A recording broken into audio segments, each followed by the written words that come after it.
Alors, bonjour à tous. Je voulais vous présenter aujourd'hui, à l'aide de Pierre-Luc Petit, Mathilde et Anjoli, deux athlètes de trampoline, et Pierre-Luc, qui est notre préparateur physique, le jour 3 de la préparation physique numéro 2, confinement.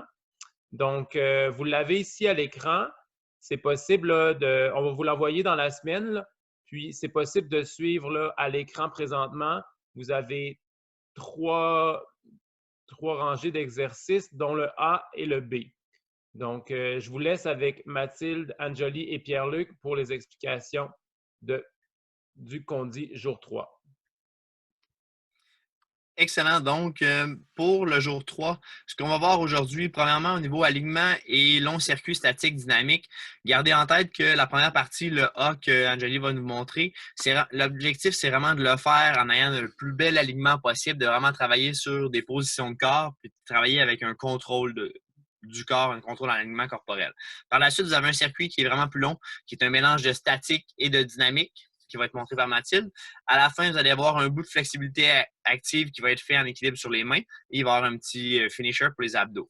Dans tout ça, ne pas oublier, si vous regardez dans le haut du jour 3, c'est marqué presse, en parenthèse début en jaune. Il a déjà été fait. Je vous réitère de retourner, si vous en rappelez plus, au niveau du jour 1 avec Rosalie, de faire un total de presse pour de la qualité. Si vous êtes capable de faire demi-presse, faites demi-presse. Si vous êtes capable de faire de presse de la chaise, faites les presses de la chaise. Si vous êtes capable de faire juste dos au mur ou de partir de l'équilibre pour contrôler la descente, prenez l'option qui est la meilleure pour vous en ayant de la qualité. Donc, si on commence pour le A1, A2. A1, Warm Overhead Squat. Si vous avez un dumbbell ou un poids libre, un halter court, comme Angélie a là, prenez-en un. Ou sinon, vous pouvez prendre n'importe quel objet qui va vous obliger à garder une tension musculaire au niveau de votre épaule et à pousser dans votre coude. Donc, le bras en haut de la tête, on descend en squat en 3 secondes. C'est parti. 3, 2, 1 et on remonte en 1 seconde. Angélie va nous en refaire une deuxième répétition. C'est vraiment important de descendre en 3 secondes. C'est parti. 3, 2, 1 pour avoir les fesses en bas des genoux et on remonte à 1 seconde. Faites un total de 8 répétitions par bras. Une fois les 16 répétitions, les 8 faits en contrôle, on va aller faire le deuxième exercice qui est Sliding Plunge to Pike. Vous pouvez prendre juste vos bas au sol pour glisser. Si vous avez des petits sliders, vous pouvez les prendre. Si vous avez quelque chose qui est glissant, vous pouvez le prendre ou simplement des bas sur le sol. Théoriquement, ça fonctionne. En planche sur les coudes, on part en position de planche et on va monter en position carpée. On va revenir. L'important dans tout ça, c'est d'en faire 15 avec un contrôle. C'est pas d'aller dynamique, c'est vraiment de serrer les abdos, rentrer les fesses, serrer les fesses, garder les jambes tendues et de remonter. Angeline va nous en refaire 2 autres. Regardez, les hanches vont aller au-dessus des épaules. On retourne. C'est important de le faire en contrôle. Et lorsqu'elle retourne en position de planche, je vous invite à regarder son bas du dos qui ne va pas aller en position cambrée, en position arquée, mais de bien garder un gainage musculaire. Vous prenez un repos d'1 seule minute et vous recommencez le tout à 3 reprises pour faire un total de 3 séries. Une fois les 3 séries faites, on va passer à la partie B. La partie B a 6 exercices, B1, B3, B3, B4, B5, B6. Toute cette partie-là est à faire le plus vite possible. Gardez en tête que oui, c'est le plus vite possible, mais il faut avoir un minimum de qualité. Il faut se retrouver à bien faire les exercices et non vouloir aller trop vite. Les 6 exercices sont faits sur la méthode d'un chipper qu'on appelle. Ça veut dire qu'on passe au premier, on passe au deuxième, on passe au troisième et on en revient plat. Si on commence le premier exercice avec Mathilde, burpees over step, vous pouvez prendre un petit bloc, vous pouvez prendre un livre d'école, vous pouvez prendre n'importe quoi. On fait un burpee au sol, vous allez faire un petit saut pour passer en latéral par-dessus à 2 pieds. Donc, ce que je veux, la poitrine au sol, on se couche complètement sur le sol, on se relève et on fait un petit saut latéral pour passer par-dessus. Excellent. Donc, vous en faites, comme ça, vous en faites théoriquement 40. C'est bon, Mathilde.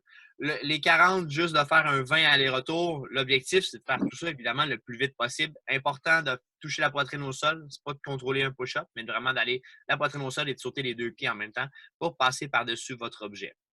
En B2, important d'aller une belle position de corps pour aller au mur. Donc, wall facing and stand hold en équilibre, ventre au mur. D'aller essayer d'aller coller les aisselles le plus possible au mur, de garder les fesses serrées, les pieds collés ensemble, jambes tendues, pieds pointés. Et vous avez à accumuler un total de 90 secondes le plus rapidement possible. Excellent, merci.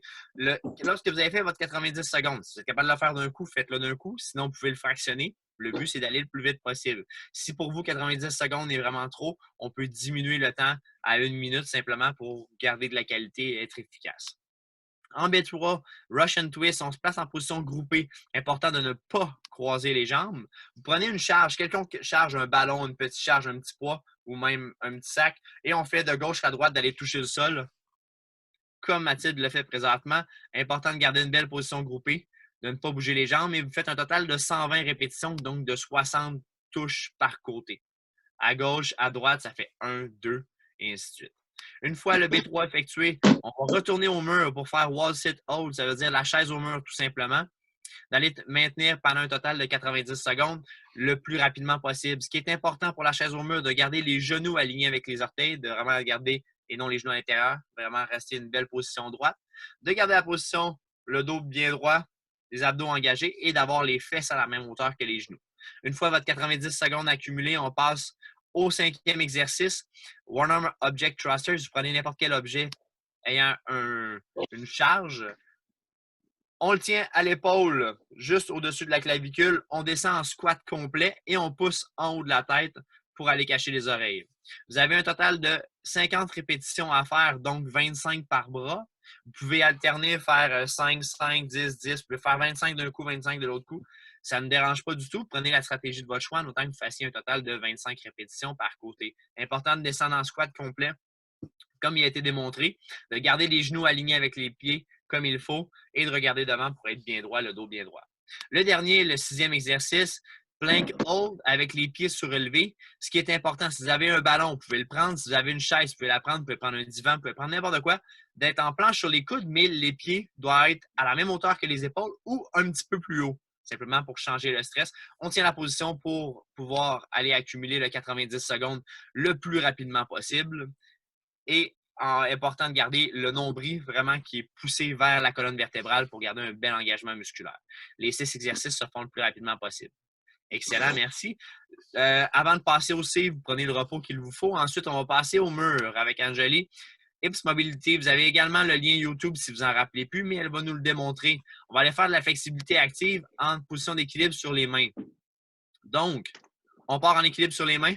On va aller prendre un peu comme une horloge, descendre le pied pour aller en position de split, tourner de l'autre côté et de remonter. On alterne de jambes. Donc, on part sur le côté, on fait la rotation complète pour aller en split et on remonte. L'important, c'est de le faire vraiment en contrôle. C'est vraiment pas d'aller vite. Vous avez un total de 15 répétitions à faire par côté pour 2 séries. Je préfère avoir le 15 répétitions effectuées, exemple 6, 5, 4, de prendre des pauses s'il le faut et que ça soit fait en contrôle avec un beau split, les jambes tendues, les pieds pointés, au lieu de vouloir aller trop rapidement. Entre vos 2 séries, de prendre 1 minute de pause. Évidemment, on fait les 2 jambes. Le dernier, le finisher que Mathilde va nous montrer, All Rocks, donc des berceaux sur le dos, bras tendus aux oreilles autant que possible, les pieds collés, un beau petit berceau en étant rigide. Vous en avez un 50 répétitions à faire pour la qualité. Ça veut dire que vous pouvez faire 5 séries de 10, 2 séries de 25. Bref, vous avez 50 répétitions à compléter en vous assurant d'avoir une superbe qualité. De là, nous vous invitons à bien vous amuser, à faire attention à votre qualité, mais à essayer de faire la partie B la plus rapidement possible. Merci. Donc, merci beaucoup à Mathilde et Angélie du secteur trampoline et à Pierre-Luc pour les explications du jour 3. On espère que vous allez faire ça comme des pros. On se revoit très bientôt. Merci à vous.